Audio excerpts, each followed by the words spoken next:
Smith again, and check this out, okay? This guy is called Tex Mars. Mars, that's what, Scottish, right? Um, I don't know how to really present this because he's speaking from a so-called, down in Texas, good old boy kind of, Christian perspective, you know, Christian researcher. He's hit and miss on things. So I don't know if I really want to do this because I don't want to bring confusion.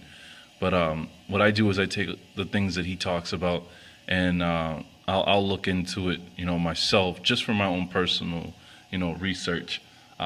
Because I will admit this, he brings up things that I don't hear mentioned too often amongst our videos, amongst our people as they're researching.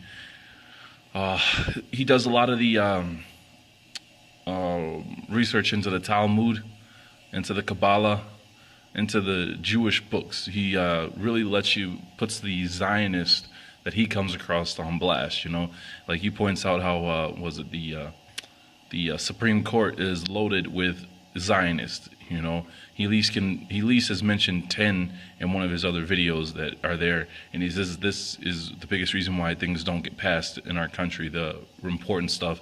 But they'll bring stupid stuff up like football's Deflategate and tell us that, oh, it's about to go to the Supreme Court, for them to deal with.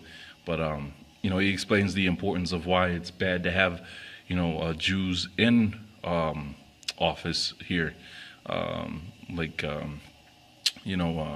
he talks about, obviously like a Catholic, they think Jews first, the nation of Israel, over there in the Mediterranean, it's all about them first. And that could explain why the United States is still paying, payments to Israel, even though they didn't do anything in World War I or II to deserve to have to pay them. But the fact that the Jews say, you turned us away from coming into America when we need a refuge, now you have to pay us. So taxpayer dollars go to them, and stuff like that. So I'm just going to put it this way. If you do decide just to listen to some of his stuff for notes, or just a different perspective, just don't believe everything. Just take your notes and look things up for yourself and see what we can find to bring back to our own community, to put it into our own words. You know what I'm saying? Because there is a bias at times I've noticed, when it comes to things. So, but this right here, I think is a really good piece.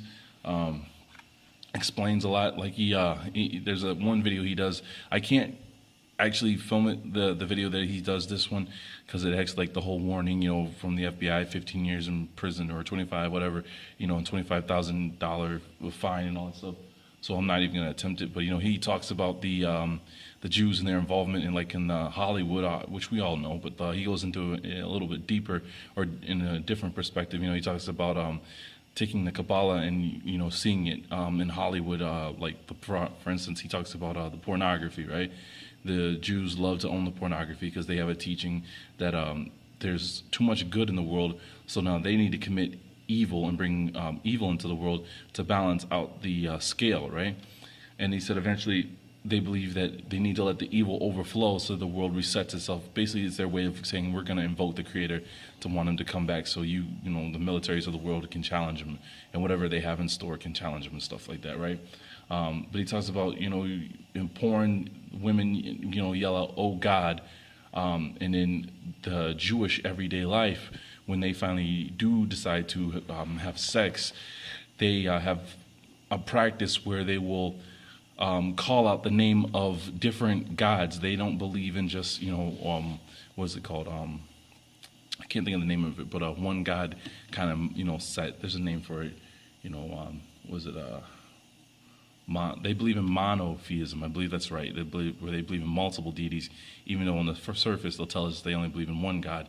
They believe in multiple gods, males, female gods, and what they believe is that they can command Satan. They can command any of the demons to do what they need for them when they need or when they will. He goes into it and explains what he's found.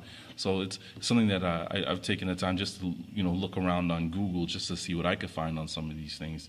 And I noticed some of our people are not talking about it. So maybe it's not important that we look into it with this day and age, but if we do have, maybe it's important for us to, look into it for ourselves and put our face onto these videos to bring it to our people.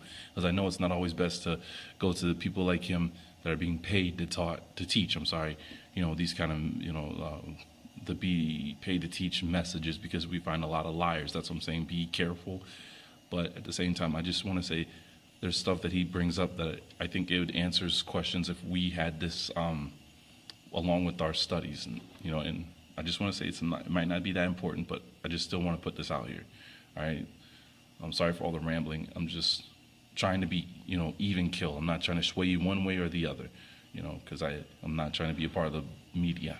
Ted Cruz. And he was presenting himself as a tough guy, questioning Dianne Feinstein and being hard on her, so to speak. Now, the thing with Ted Cruz is he's trying to, I think, create himself and market himself as being kind of a rising light, okay?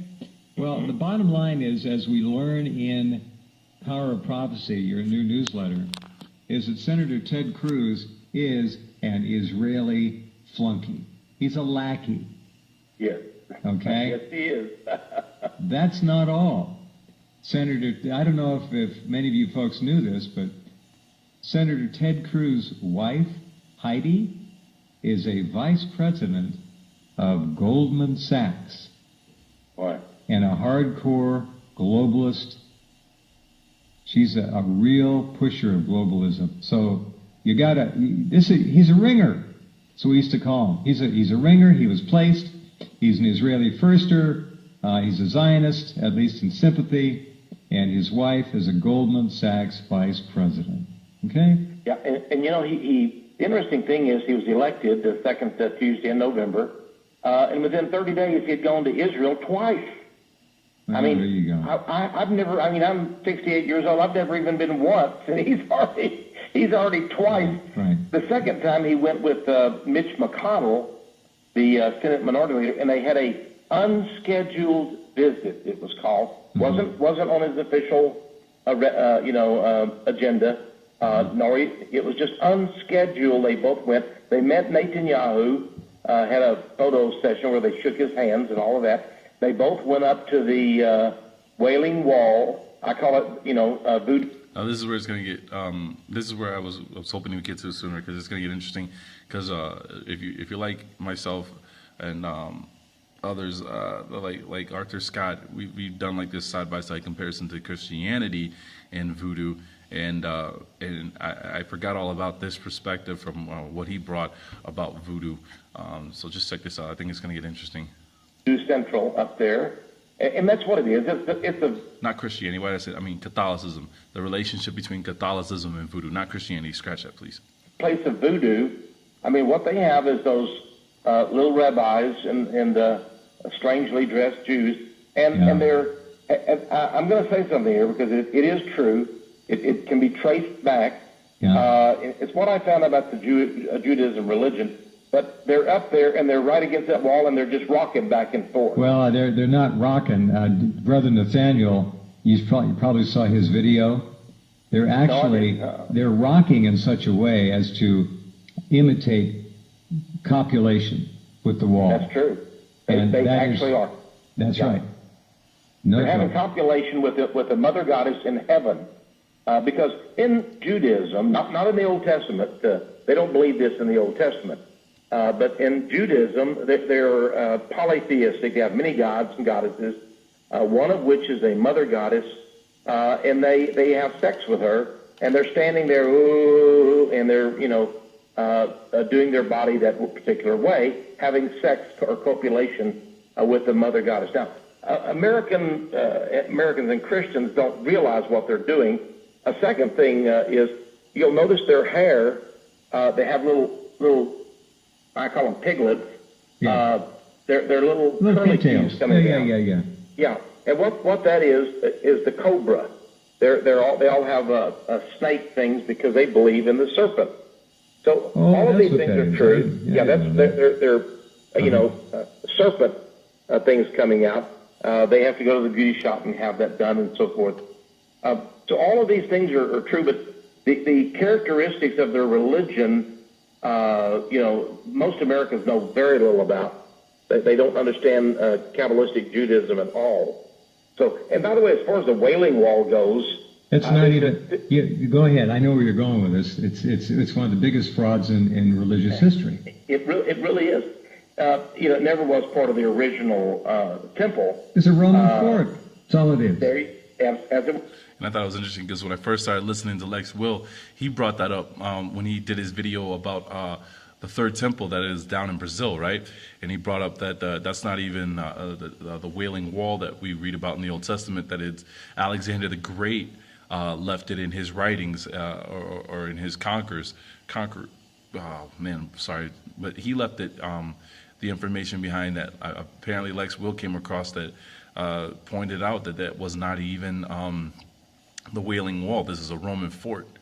So isn't that interesting? The Fort Antonia.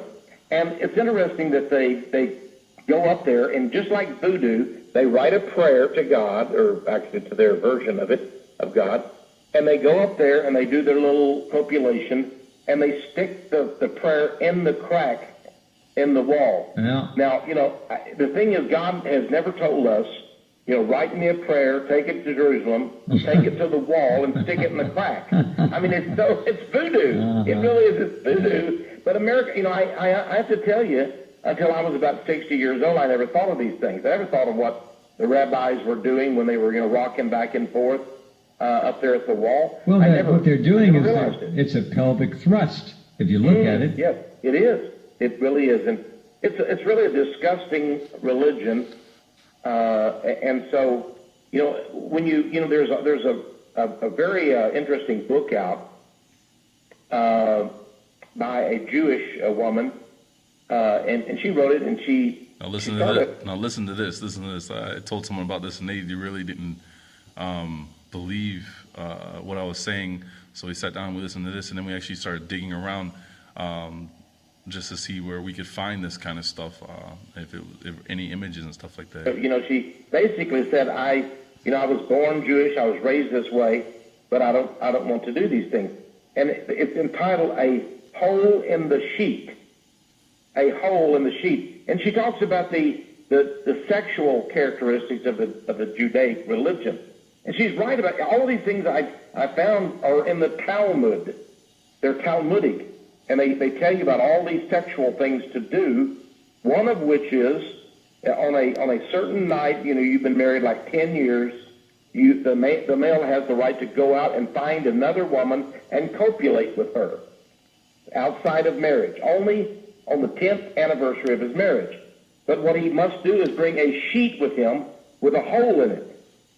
And then he puts the woman and he covers her with a sheet with only the hole, where, and then he does his thing with her. Wait a minute. Now, is this a contemporary practice today? It is it's, not many Jews do it, but if you're strict Talmudist, I guess it. You must do it. Yeah, Larry David on the, Curb Your Enthusiasm had a segment on that. It was very funny, but he sort of made fun of it. But the Jews do it absolutely. Well. So, like I said, you don't hear too many brothers when they're explaining some of the stuff to us and why it's important to know this stuff and know what we're looking at, to also know when we got brothers on the streets, teaching us this stuff to point it out, like I said, you don't hear these perspectives. You hear them telling us, read the Talmud and stuff like that, but I don't know, like when you hear that that's in there and you read these books or read, just like I said, these PDFs and they have some of this in there, it's questions, you know what I'm saying? So, like I said, this is maybe some of the stuff that should be brought to our attention, you know what I'm saying, and it should be stuff that we should know that was being taught by these peoples, and use it as ammunition, to prove that they are not who they say they are. And, these are not the practices. Where is any of this stuff in the Old Testament? Where is any of this stuff in the Dead Sea Scrolls, So, like I said, I just wanted to bring a different perspective here. Anyways, it's MW Smith, and I'm out.